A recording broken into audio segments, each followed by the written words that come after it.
guys, nakita nyo naman guys dun sa video, they're using the name of the Lord in vain. Ginagawan pa nilang ng memes yon, yung video.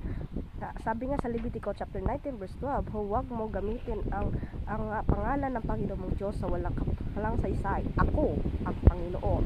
At sa Exodus chapter 20 verse 7, huwag mo gagamitin ang pangalan ng Panginoon mong Diyos sa walang saysay, dahil hindi ka papatawarin ng Panginoon ang nagkasala sa mga bagay nito. Yun guys, nakita nyo na ginagawan pa nila yung memes, yung Jesus Christ.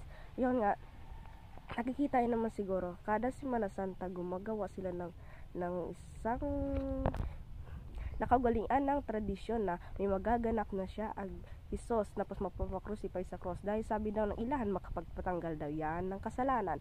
No, kasalungat yan sinasabi ng Bible.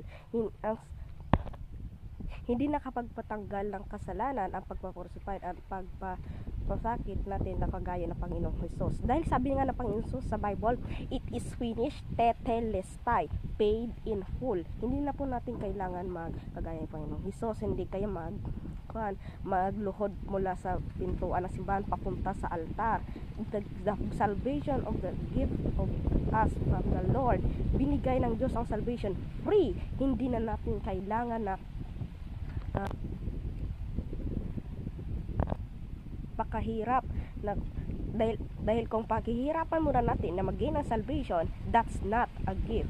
Ang gift na sa atin, once we save through by grace, not by works alone. Sabi nga po ng Bible, the salvation is free. Kaya kung magtatrabaho ka para sa salvation mo, ang salvation hindi na gift, binabayaran mo. Binibigyan tayo ng Diyos ng salvation na free para tayo lahat ay maligtas, because we all fall sin and fall short in the glory of God. There's no one righteous, not even one. Romans 3:10 at Romans 3:23 nakalagay po yan. At sana po maglago ka sa pananampalataya sa Panginoon, at huwag kayong magkuhan sa mga tradisyon, dahil ang tradisyon ay hindi nanggaling sa Diyos. Nasa kagaya sa Bible na hindi gusto ng Diyos ang tradisyon.